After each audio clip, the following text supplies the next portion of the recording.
Isaac Hadjar harus menunggu lebih lama lagi untuk bisa mendapatkan podium F1 secara sah bersama Red Bull karena perolehan posisi ketiganya pada GP Monaco dibatalkan.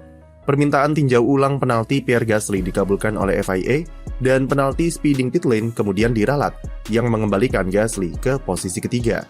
Seperti yang kita tahu, pembalap Prancis tersebut sejatinya selesaikan balapan di urutan ketiga sebelum harus turun ke posisi 7 karena masih menyimpan 2 kali penalti 5 detik karena langgar batas kecepatan di pit lane. Namun hukuman penaltinya janggal karena bukan cuma Gasly yang mendapat hukuman serupa, namun ada 4 pembalap lain yang diganjar speeding in the pit lane. Dari 6 kasus, 5 diantaranya cuma melanggar 0,1 detik dan ada dugaan apabila ada kesalahan kalkulasi dalam metode pengukuran kecepatan di pit lane. Oleh karena itu, Alpine mengajukan permintaan peninjauan ulang kepada FIA terhadap 2 penalti Pierre Gasly, yang kemudian baru bisa diproses secara formal pada hari Kamis kemarin. Prosedurnya adalah Alpine harus menyajikan bukti-bukti baru yang tidak dipunyai oleh FIA ketika penalti diberikan dan harus valid.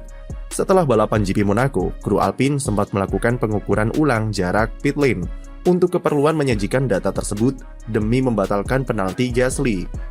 Hasilnya, pada pertemuan hari Kamis, dari bukti-bukti yang diberikan Alpine, FIA menerima permintaan peninjauan ulang terhadap penalti Gasly yang kemudian diteruskan kepada race stewards. Setelah direview lebih lanjut, race stewards kemudian membatalkan penalti Gasly dan membuatnya naik kembali ke posisi ketiga, yang artinya Isaac Hadjar harus turun ke posisi 4, serta mengubah hasil bagi Oscar Piastri serta duo Racing Bulls. Sebelumnya, perlu dibahas sebentar soal kenapa ada 6 kali penalti soal pelanggaran batas kecepatan di pit lane yang kemudian memicu Alpine untuk memprotes keputusan tersebut. Hal itu karena adanya miskalkulasi dari timing sensor karena sedikit perubahan pada layout pit lane di Monaco. Adanya tambahan Cadillac sebagai tim baru membuat sirkuit harus menambah 1 alokasi garasi ekstra di ujung paling depan yang membuat lajur pit lane alami sedikit perubahan. Jika tahun lalu bisa langsung memotong ke pit exit, maka tahun ini dibuat sedikit ke arah luar sebelum dibelokkan ke arah pit exit, yang membuat lajur pit lane jadi sedikit lebih panjang. Masalahnya adalah pengukuran batas kecepatan di pit lane ditentukan lewat seberapa jauh jaraknya dengan waktu yang ditempuh pembalap ketika di pit lane. Semua kasus pelanggaran speed limit di Monaco kemarin terjadi bukan karena pembalap melebihi batas kecepatannya. Pembalap punya kecenderungan memotong lajur yang ada di ujung sebelum pit exit, dan ini membuat perhitungan jaraknya jadi lebih pendek yang memicu sensor menilai jika ada pelanggaran speed limit. Masalahnya adalah meskipun sudah ada langkah pencegahan dengan menurunkan limiter mobil jadi di bawah 59 km per jam, seperti di kasus Alpine, faktanya mereka tetap terkena penalti karena dianggap terlalu cepat di pit lane. Bahkan 2 kasus penalti Pierre Gasly, kecepatannya berada 58,7 dan 58,8 km per jam, yang tentu membuat Alpine heran. Mungkin karena kejanggalan inilah, tim dengan sengaja tidak mengambil penalti Gasly saat balapan atau pit stop, dan membiarkan penaltinya diberikan sebagai tambahan waktu setelah finish, supaya bisa mengajukan protes ke FIA. Ada 3 bukti dan argumen kuat yang diberikan oleh Alpine untuk membuat FIA mengabulkan permintaan peninjauan ulang dan merevisi penalti Gasly. Pertama adalah kalkulasi waktu dari official timing F1 ternyata keliru dan tidak akurat, karena jarak sensor yang ditanam dalam pengukuran pit lane ternyata lebih pendek 77 cm dari jarak yang diinput ke dalam sistem perhitungan. Sensor ini dibagi menjadi 9 zona timing loop di sepanjang pit lane, yang akan menentukan kecepatan rata-rata pembalap di sana. Jarak masing-masing zona ini ternyata lebih pendek 77 cm dari apa yang sudah ditentukan dalam sistem perhitungan, dan sebabkan sejumlah pembalap kecepatan rata-ratanya jadi meningkat di pit lane, terutama ketika dia memotong lajurnya saat entry ataupun exit. FIA dan FOM mengakui bahwa jarak yang ditentukan tidak akurat dan mencatat kecepatan mobil Gasly, serta mungkin sejumlah pembalap lain secara berlebihan. FIA dan FOM juga mengetahui bahwa sebelum balapan ada masalah dengan zona timing loop di pit lane, tapi mereka belum memberitahu masalah ini kepada race stewards. Lalu bukti kedua adalah di regulasinya sendiri tertulis bahwa pelanggaran speed limit ditentukan oleh berapa angka batas kecepatannya yang diatur saat itu, yang mana adalah 60 km per jam di Monaco. Tidak ada aturan yang mendeskripsikan bahwa speed limit merupakan sebuah hasil dari perhitungan rata-rata dari masing-masing zona sensor di pit lane. Jika aturan batas kecepatannya adalah 60, maka faktanya Gasly tidak pernah melebihi kecepatan itu sepanjang di pit lane, dan dia tidak bisa dikatakan melanggar speed limit secara regulasi. Lalu ketiga adalah Gasly belum mengambil penalti 2 kali 5 detiknya sampai finish, yang kemudian dikonversi ke tambahan waktu, dan penalti waktu di akhir race ini adalah satu-satunya penalti yang masih bisa direvisi oleh race stewards.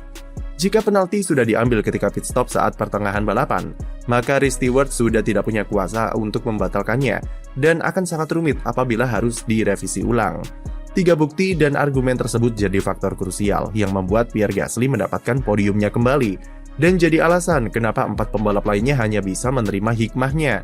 Selain itu, cuma Alpine yang bisa melakukan protes kepada FIA dalam rentang waktu 96 jam sejak balapan berakhir sesuai aturan, yang membuat mereka bisa merevisi penalti Gasly.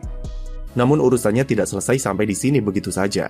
McLaren dan Red Bull yang secara perolehan poin dirugikan, terutama Red Bull yang kehilangan podium Isaac Hadjar, berencana melayangkan banding untuk memprotes keputusan FIA yang batalkan penalti Gasly.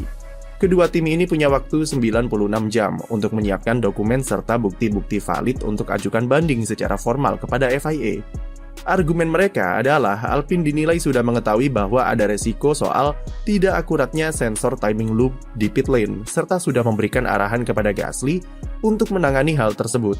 McLaren berpendapat bahwa FIA tidak harus mengubah hasil balapan di Monaco karena semua tim juga sudah menyesuaikan prosedur mereka sebagai antisipasi pelanggaran speeding di pit lane. Selain itu, ada sejumlah spekulasi bahwa perubahan pengukuran sensor di pit lane bertujuan untuk membuat jarak terpendek. Kemudian, Mercedes sendiri yang dirugikan dengan penalti George Russell yang tidak dijalankan sesuai prosedur dan berujung drive-thru, juga merencanakan banding. Toto Wolff mengaku sudah berkomunikasi dengan pengacara dan siap membawa kasus ini ke pengadilan olahraga jika ada kesempatan untuk merevisi penalti Russell. Walau harus diakui, kemungkinannya sangat kecil bahkan agak mustahil. Kelangsungan drama penalti speed limit Monaco akan tergantung ke apakah 3 tim ini benar-benar ajukan banding ke FIA atau tidak. Jika tidak, maka podium Gasly aman. Namun jika banding diajukan, maka prosesnya bisa lebih panjang sampai ke pengadilan arbitrase olahraga. Hal itu karena adanya potensi jika dibatalkan penalti Gasly akan menciptakan preseden terhadap kasus-kasus penalti yang dirasa janggal ke depannya, maka tim bisa memilih tidak perlu di-serve saat race dan bisa menunggu untuk bisa banding setelah finish. Namun permintaan banding atau right of review tidak semudah itu juga, karena membutuhkan bukti-bukti baru yang valid supaya FIA bisa menerimanya. Kasus seperti Gasly di Monaco itu sangat jarang terjadi karena penaltinya disebabkan karena kesalahan dari FIA itu sendiri, dan karena faktor red flag membuatnya tidak sempat mengambil penaltinya sampai finish. Dan pada kebanyakan kasus, permintaan peninjauan ulang penalti kepada FIA lebih sering atau bahkan 95% ditolak, terutama pada kasus seperti senggolan atau insiden dengan pembalap lain. Sekian video dari kami, jangan lupa beri like dan subscribe untuk konten F1 lainnya.